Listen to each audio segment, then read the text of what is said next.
All right, Kristina, welcome to the podcast. Thank you so much for being here. Thank you for having me. I really appreciate it. Yes, I am super, super excited to have this conversation. Anytime I'm able to connect with another survivor of domestic violence, definitely holds a really, really beautiful space in my heart. And even though we went through some really horrific things, the fact that we're able to connect because of that pain and really turn it into our purpose and our power, I just want to thank you so much for coming on and having a really vulnerable and much needed conversation. So thank you. Yes, yes. Thank you for having me. I'm happy to use my experience to help other people. I feel like that gives me purpose in what I experienced. Yes. Amen. Amen to that. So let's get started with an introduction for anyone who's meeting you for the first time. I would love for you to share in your own words who exactly is Kristina Meyer. As far as my work life, I'm a licensed clinical social worker. My whole life, I've always liked to be around people. I've liked to help people. I feel like this was where I was supposed to be in my career. So I currently work as a clinical trainer. So I train other mental health professionals, but I've worked as a therapist. I've worked in medical social work, which was hospice, home health, and oncology. So I feel like that's my purpose. Outside of my work, I do have a partner, a healthy relationship, and I have a really great supportive family, which is really what got me through all of this. And I'm an animal lover, so there's that too. Yes, me too. I have 2 dogs that are actually sleeping on my bed right now. So shout out to the animal lovers. But yeah, I mean, I can relate so much to you saying that you wanna help people. While I don't professionally do that, I definitely see this platform and this podcast as a space to help people who may not have it in themselves to really talk about the painful things that they've gone through. I'm curious to know, we are gonna talk about your whole situation with domestic violence, but do you think you going through that really played a role into what you decided to do as a profession to help people in the mental health space? I think it did. I did get my master's degree while I was still in that relationship, but I feel like it definitely made me want to continue down that road. And it was towards the end of the relationship or mid relationship that I got my master's degree. And it really did help me to learn more about myself, which in turn made me want to help other people through situations like this. Mm. I love that full circle moment. Like, that's really the theme of this episode, breaking the silence and really your journey of surviving it and being able to turn it into something really beautiful. So, I definitely want to learn more about that experience. But I always ask every guest who comes on to first talk about childhood and adolescence. And I would like to know, since we are focusing this conversation around DV, was that something that you saw growing up? Was that something that you knew about? Talk a little bit about what your life looked like back then. Yeah, so domestic violence is something that I was exposed to as a child. My parents split up when I was a year old, but my mom unfortunately got in a relationship that was really tumultuous, hostile. They're still together and have a healthy relationship now, but as a child, I did see them abuse each other with words, physical abuse, all of that. And with my dad, he was not in the most stable of relationships either. And he was married one time when I was in high school, and that relationship was really hostile as well.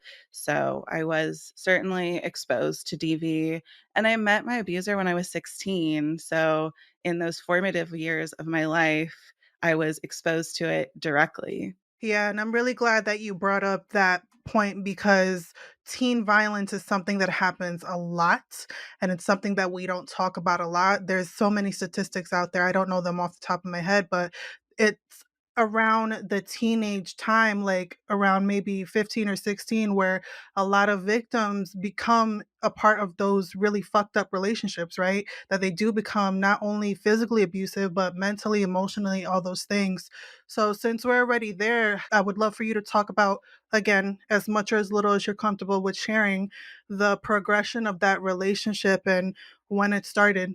Yeah. So thinking back to 16-year-old Christina and the beginning of the relationship, he had anger problems from the beginning.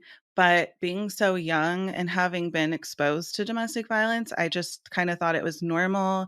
And I also thought that maybe he'd grow out of it, which was definitely the wrong thing to think because he did not grow out of it.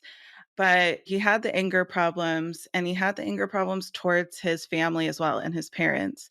He was not nice to his parents when he was a teenager. He would curse at them, he would call them names, he would say hurtful things to them, and that was their family dynamic. So that was one of those red flags you should definitely pay attention to. But as time went on, things just continued that way. His anger was still there. He would get angry at the smallest things. He would get angry at the smallest little criticisms, right? As most narcissists do. And there was a lot of manipulation, using things against me. Anything that I would tell him, anything wrong that I would do, he would use against me. And from pretty much the time we were in high school, there was sexual abuse as well. He would use intimacy and sex against me or guilt trip me to do those things, and it never got better. We were together for 11 years, and it never got better. Ooh, 11 years. I really hold so much space for you because I know it's not easy.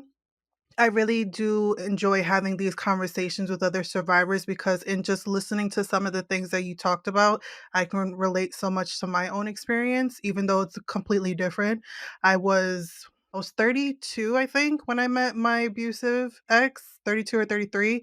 And a lot of the similarities that you talked about, the anger issue that I didn't see in the beginning, that he put on this mask and pretended to be someone completely different than who he really turned out to be.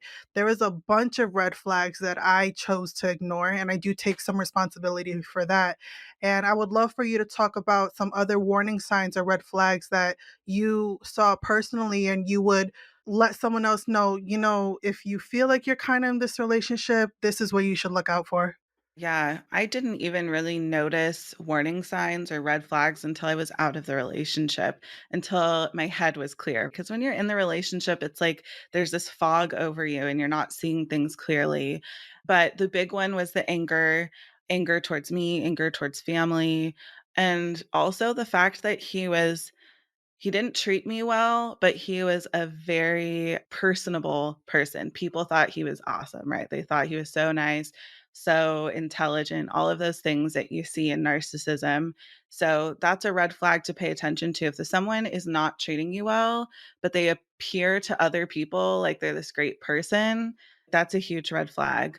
The other thing I would say is like the control piece. Like, if something doesn't sit well with you, if you're like, "I don't think this person should be telling me to do this or not to do that," consider that. Listen to yourself because it really is important. Our gut feelings are almost always right, but we tend to ignore them. And control can come up in a lot of different ways. Like in my relationship, there was control sexually, there was control of who I was friends with, but it wasn't blatant control. It wasn't like, oh, you can't hang out with this person, you can't hang out with this person. He would just try to get me to believe that my friends were bad people, so it's so subtle sometimes, but it still didn't sit well with me. So I think the biggest thing is to pay attention to how you're feeling. I'm so glad you brought that up because that's something that I scream about on my platform. Like that gut feeling, that intuition, that's really what saved me ultimately when I escaped that relationship. Listening to that gut feeling when he told me, "You're not going to make it out of this apartment alive," period, point blank. Like that's the final thing that he said to me before I got the fuck out of there. So, thank you so much for sharing that. And I also want to say, I'm so sorry that you went through that. And I'm so glad that you're here to talk about it now because I know it's not easy to talk about. It's not easy to listen to. It's not easy to relive, having these conversations. But I truly feel like when we have these conversations, we're not only healing ourselves, but we're helping someone else who hasn't had the strength of themselves to leave. So, thank you for being so brave and vulnerable. Yes, thank you. And the thing I tell other survivors or people that are currently in domestic violence relationships is once you start talking about it, it doesn't seem so scary anymore. And so the more I've talked about it, the easier it is to talk about it. Yes, I couldn't agree with you more.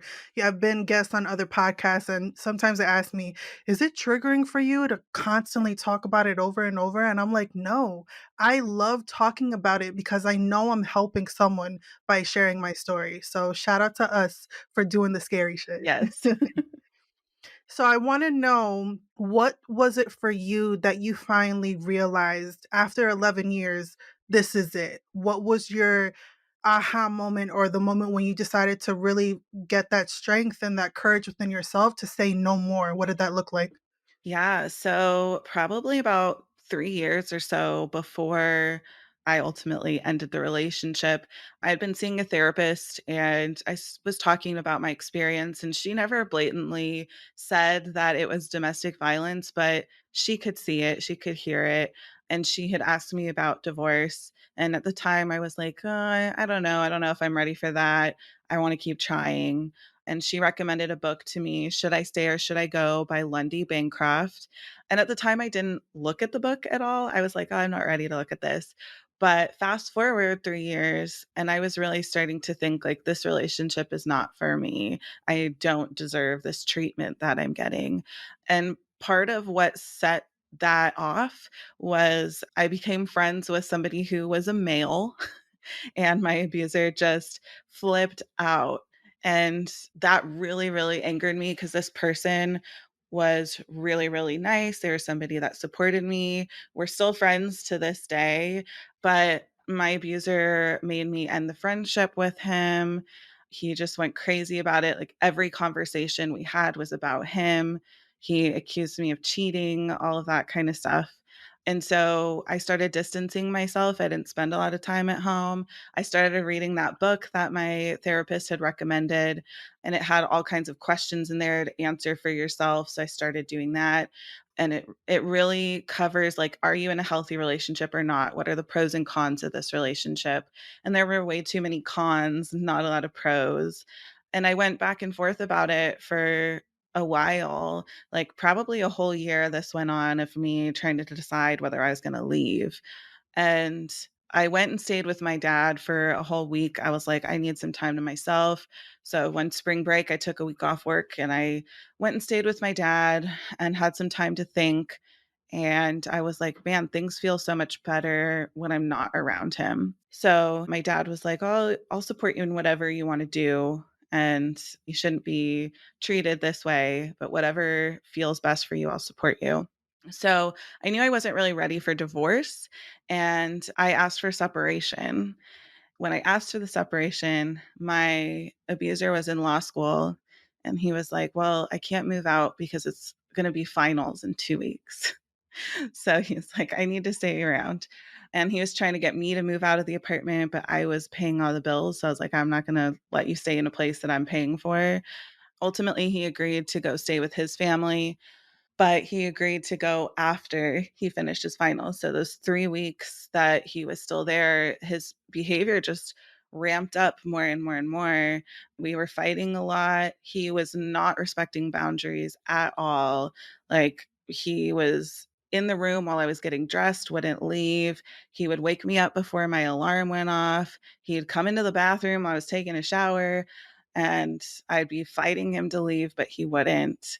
So ultimately, we did get separated. He went to go stay with his family, and we were only separated for a week or two before I realized I was done because his behavior continued to ramp up. He was just being an asshole over the phone versus in person. But having that separation gave me the strength to ultimately leave because I feel like if I was still living with him, it would have been a lot harder. And I did try to leave actually a couple times when we were still living together, but he convinced me that I was the one that needed to change, that I was the bad person, that I was giving up, right? And I hadn't given him a chance, even though it had been 11 years. So he was constantly calling me when we were separated, and he was yelling at me on the phone all the time. And so I finally was just like, I'm done and I can't do this anymore. So I ended it. I proceeded with divorce. He was still trying to manipulate me through the divorce. But ultimately, yeah, that friendship that he made me end is what really set things off for me. and it was a downhill slope from there. We did try marriage counseling, and he thought we were so much better after marriage counseling, but ultimately it was that he felt better and I just had no more to say. I'm so fucking proud of you. I just wanna say that, like, I'm so proud of you for getting the strength within yourself to say no more, and even if you did leave and come back, like, that's super common for a lot of these relationships too, because it's not always bad. It's not always abusive. It's not always you're miserable. There are good moments where you see that little glimmer of hope that, oh shit, maybe he is changing or she, because women can be abusive too. Maybe we do have a chance. But what I've come to realize in interviewing so many different survivors is that that person is not going to change and it's only going to get worse. And thinking back to my own relationship, like there were beautiful moments when I was with this man and there was moments that I was terrified of him. But every single time that the abuse happened, it got worse and it got more fucking scary. And that's when I realized the last time, March 12th, 2021, when he tried to kill me multiple times, I was like, yo, if I don't leave now, I'm not going to survive this. That's such a scary feeling to have, right? So I just want to say thank you so much. And I'm so fucking proud of you for standing up for yourself and putting yourself first because it's not easy. I couldn't even imagine 11 years. Holy shit. I was only with this person for 10 months and it felt like 10 years. Yeah, the 11 years was crazy, and after getting out of the relationship, I was like, "Man, I didn't even have a chance to grow as a young woman, as a young adult, because I was in that abusive relationship."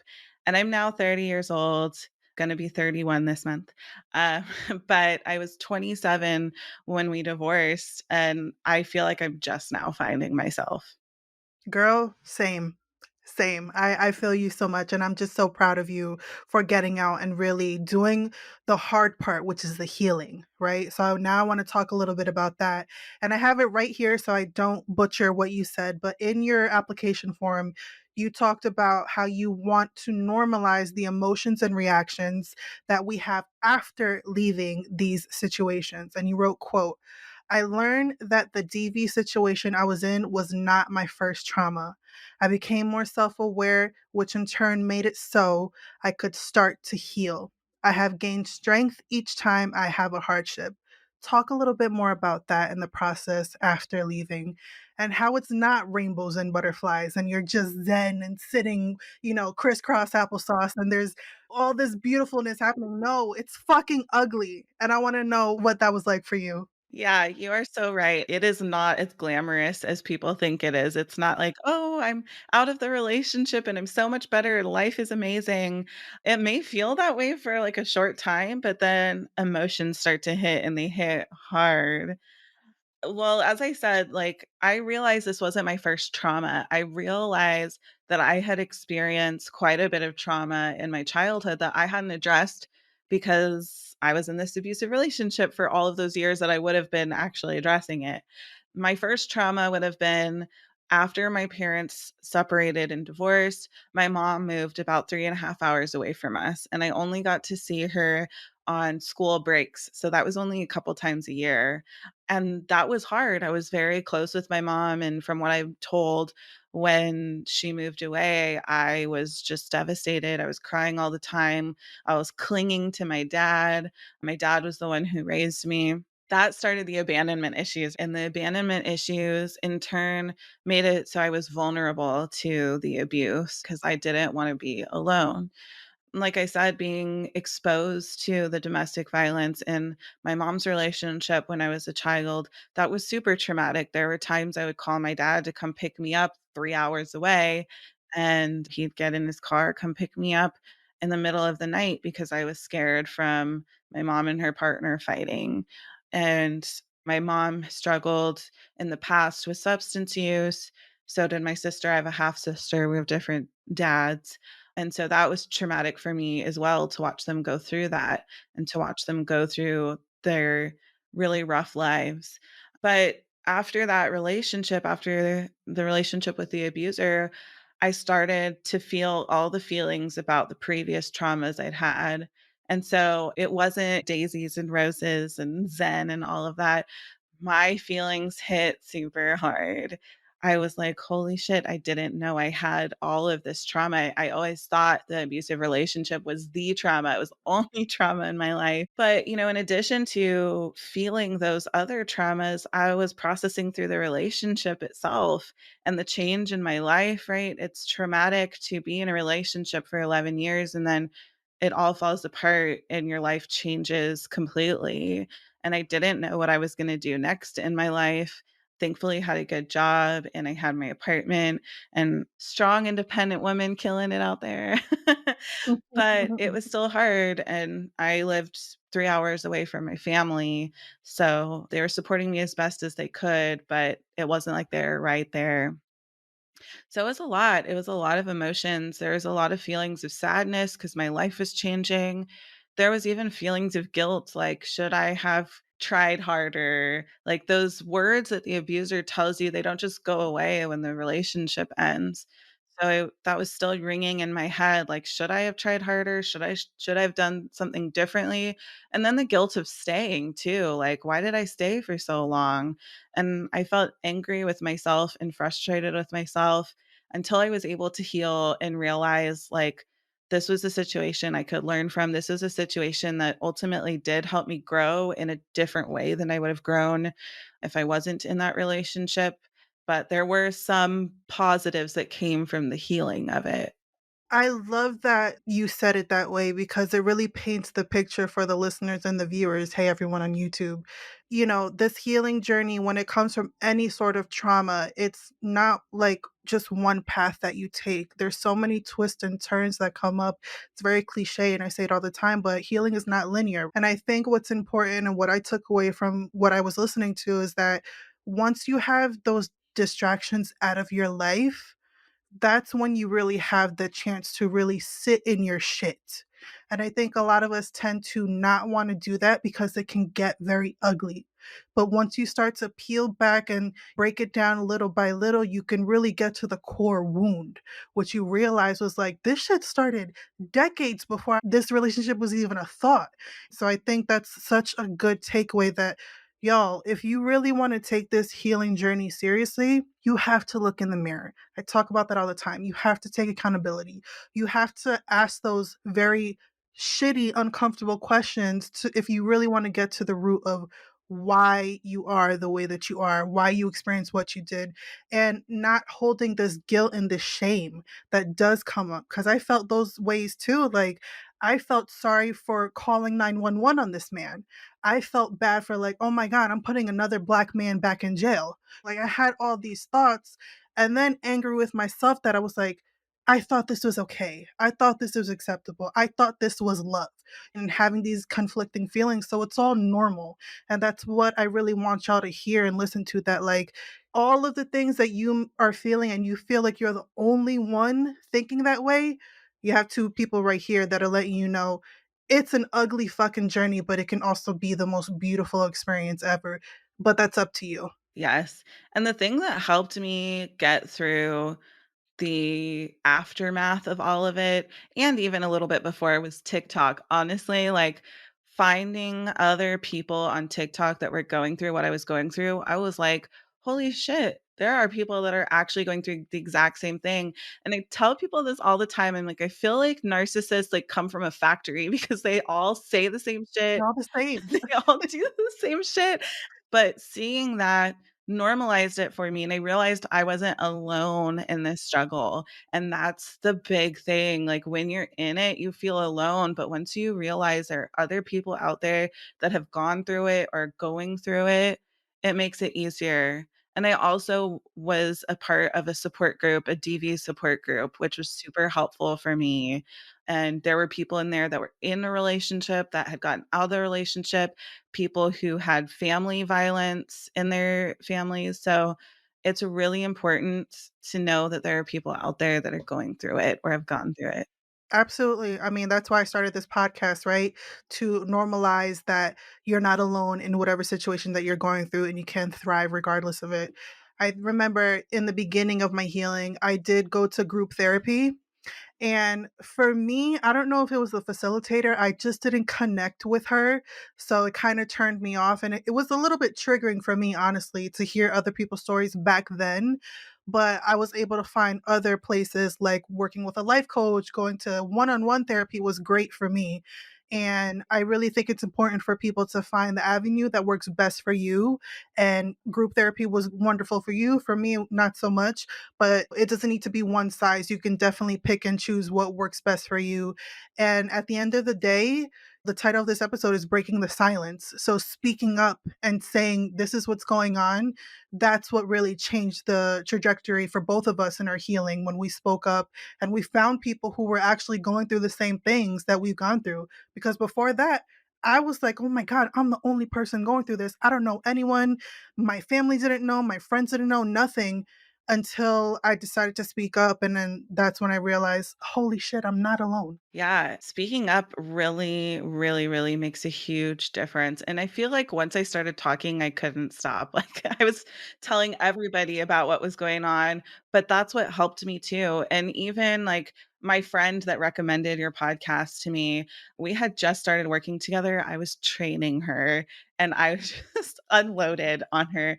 I was like, this is what I'm going through. And we ended up becoming good friends, but she was like, fuck that guy. You should divorce him. And I was like, Right. so it's not just me that thinks this shit's fucked up. Yes, exactly. There's so much power in us speaking up and using your voice. And I really hope people take that away from listening to this conversation. So I want to ask you, what are some important lessons you learned from your experience with DV that you would want someone else to be aware of? What would you say is the top three lessons that you learned? Honestly, I think the big one is to think about yourself. I was raised to be a people pleaser. That's how both of my parents were. That was the verbiage around, like, getting ahead in life, like, please other people, and that didn't serve me. It ended up being one of the reasons why I stayed in that relationship to please him. So, focus on yourself, love who you are, and the more you love yourself, the less vulnerable you are to abuse because you have that confidence and that strength within you to push back. So I think that's one of the biggest lessons I learned. The other lesson I learned was just to forgive myself. And that really came through the healing part of it, right? I'm not the type of person that necessarily believes that you have to forgive the other person, but I do believe you have to forgive yourself for what you went through because you can be really hard on yourself. As we said, like the guilt and the shame, all of that can really take a toll on you. But forgiving yourself because in that you make the best decisions you can in the moment and we learn as we go. And what we know today is not what we knew when we were in that relationship. So being forgiving to yourself. And then the other lesson I learned was to get to know myself better. And I say that because I unfortunately ended up in a not so healthy relationship after the abuser. And I didn't take the time to learn about myself and learn what I needed. I was still vulnerable. I was stronger. I pushed back a lot more, but I was still vulnerable at the time. So take that time to get to know yourself and get to know what you want and what you need and stick with what you want and what you need. You shouldn't let anybody convince you that you should take something that doesn't feel right to you. I couldn't have said it better myself. I'm just like screaming internally. I'm like, yes, she is speaking my language. And just hearing your story and seeing who you are, what you've become from such a painful experience. I just love it so much. Thank you so much for your words of wisdom. And it's just making me feel like I know you're in a beautiful, healthy relationship now. I'm still not there yet emotionally and mentally to put myself back out there, but just being able to see people like you to be like, I know one day it's going to happen for me. And thank you so much for giving me the strength to be like, it's possible for me too. Yeah. And I tell people when you go through an abusive relationship, you learn way more about what you do and do not want than you would even dating 10, 15 other people, right? Like, you learn it all. So use that knowledge that you've learned from that relationship to find the healthy one. I'm telling you, when I met my current partner, I was looking for all the red flags, girl. Mm. Like, where are I'm sure. they? You've got to have one. Yeah. But my eyes were open, and I was able to find somebody who was really healthy and really cares about me. But you know now what you are willing to put up with and what you're not, and use that to your advantage. Amen. I'm gonna play that back whenever I'm starting to feel sad or down. I was like, "No, I got this. I know what the fuck I want." And I took that time, like you said, to really get to know who I am. So, yes, absolutely. Okay, now the question I wanted to ask. What advice would you give to someone who's currently in an abusive relationship, but they're hesitant or they're unsure to leave? What would be the first step that you think they would need to take? Yeah, yeah. In my work as a therapist, I certainly had clients who were in that situation, but also in that support group that I was in, I met someone who's really great, but she was in an abusive relationship when she was in that group. And she reached out to me because I had talked about my experience and having left that situation, and she was like, "What do I do?" Right? And her situation was more complicated cuz she had kids. And so of course that complicates things further, but she was able to leave that relationship, thankfully. But my advice to her was, if something doesn't feel good to you, as I've said in these other questions, you don't have to take that abuse. And there are resources out there to help you if you don't feel safe. There's the domestic violence hotline. There's domestic violence nonprofit resources in almost every state, county, every area. But there are resources to help you get out of that situation, and reach out to people that care for you. When I was in the abusive relationship, I felt so alone, and I had forgotten that I had so much support. Literally cried when I left the abuser and everyone surrounded me. I was like, they were all here the whole time and I didn't even think about it. Like, I had the most supportive parents, and my sister is super supportive. I had all these friends that I just didn't realize because the abuser kept telling me, if you leave, everyone's gonna hate you. You don't have anyone, and it ended up being the the other way around. Like, all of the friends that we had mutually were surrounding me. They were helping me. His best friend at the time was helping me. So, just know that you likely have more support than you think you do, and reach out to those people. It's super, super important. Yes, you don't need to take this burden on alone. I really want people to realize that too, because same for me, I have the best supportive system that I didn't even know I had. And I had an even bigger support system with strangers that I met online when I started talking about it. So there is so much help out there for you. You just got to be willing to say, enough is enough. I'm taking my power back over me. And I know I don't need to do this alone. So just speak up. Break the silence, ask for help. Okay, so this might be a triggering question, but I ask the heavy questions here. If you had the opportunity to say something to your abuser, being who you are today and everything you've gone through and learned from, what would you tell them? That's a good question, and I have certainly thought about that over the years, of course, like, especially afterwards, you're like, "I wanna beat the shit out of this person," right? You're Mhm. like, "I wanna say 'fuck you' and all of Yeah, that shit." wait. But having gone through my healing, I think the one thing I would wanna say to him is, "I hope you don't do this to somebody else." And I know after we broke up, about maybe a year after, so he did meet someone else. I had mutual friends that had told me, and I wanted to warn her, right? And be like, "No, please don't." But of course, I've moved on with my life. But I think that's the only thing I would say to him is just, I hope you have healed yourself so you don't do this to someone else. Yeah, I would tell my ex, who is in prison for what he did. I'm very lucky for that. Thinking back to everything that I went through with him, it has really changed the person that I've become in the most beautiful way. For that, I'm thankful. And for that, I'll say thank you to him. Thank you for making me realize who the fuck I am and know that I will never allow someone to hurt me the way that you hurt me before. Yes. And fuck you. the long way. Exactly. No, I love that, I love that, and I also did write a letter of forgiveness. I know we talked about that before. I wrote a letter of forgiveness to myself and also to him.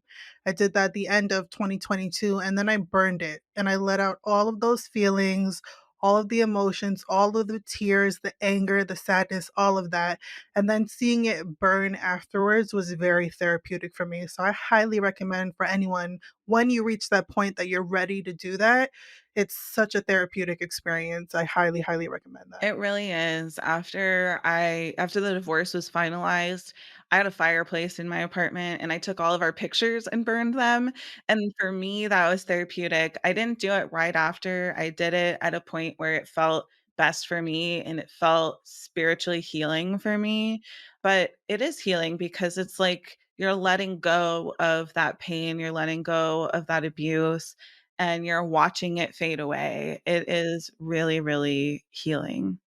Absolutely. And also a rage room is very, very therapeutic for me as well. Getting all those feelings out in a controlled space where you can just break shit. Oh my God. I love that so much. Yes, I agree. Yes. Okay. So you're on the Watch Us Thrive podcast. So tell me your definition of thriving.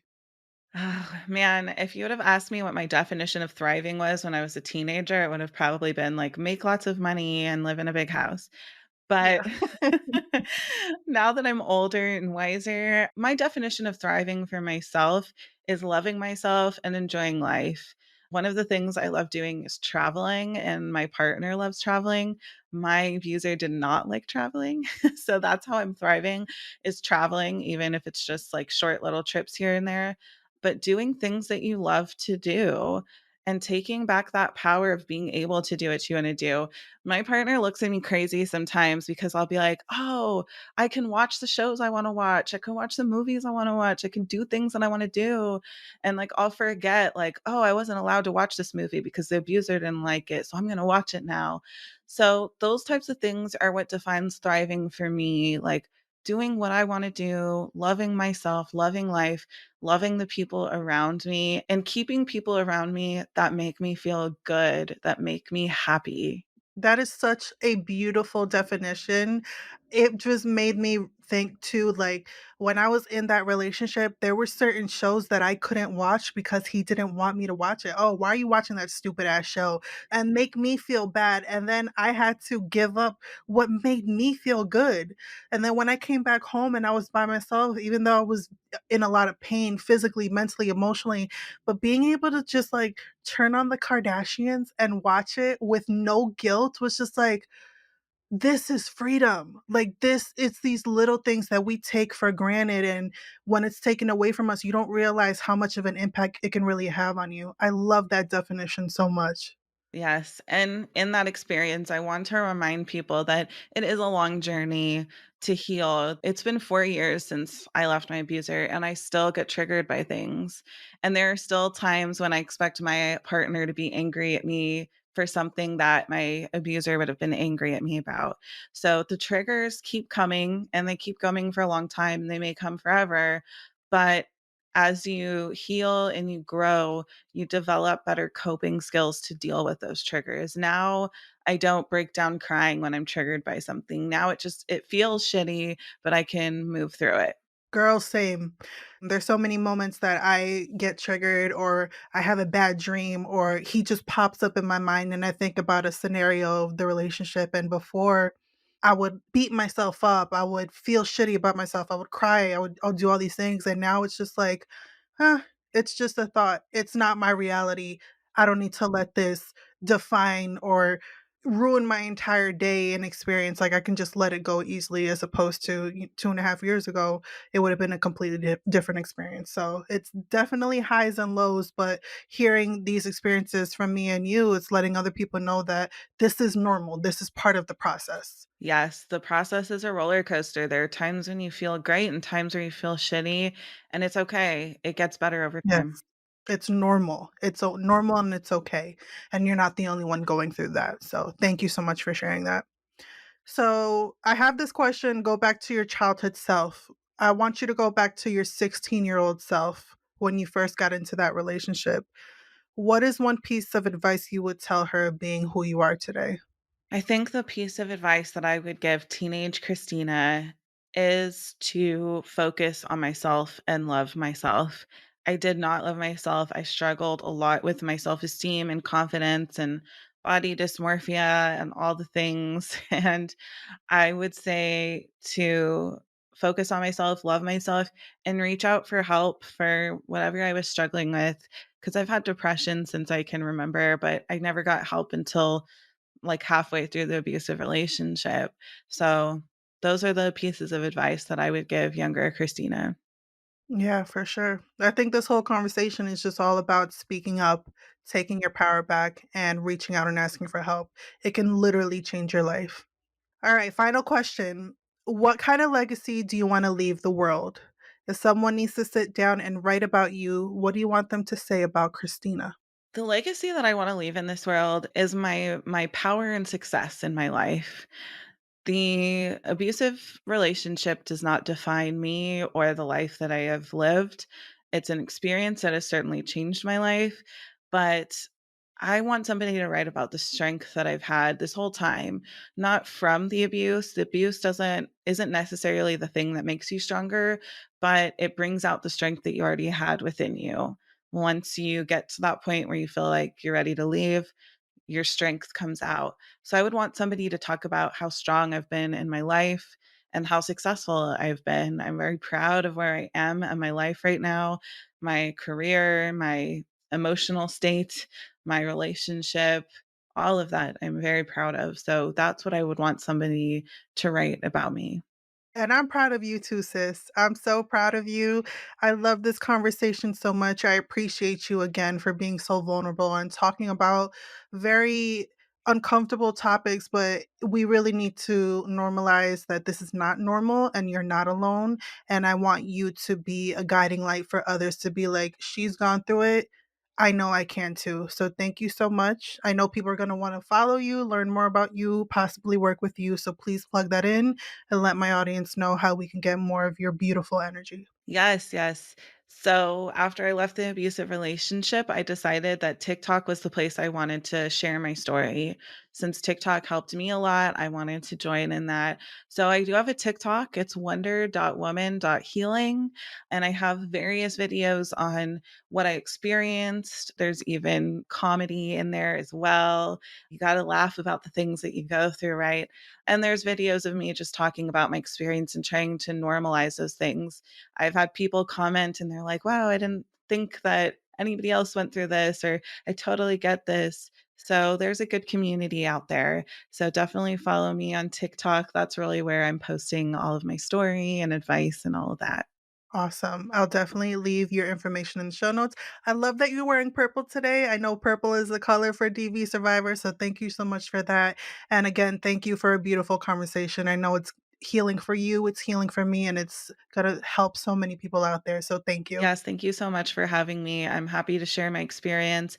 There's got to be a purpose to what we went through, right? Amen. And look at us now, right? Yeah. Thank you.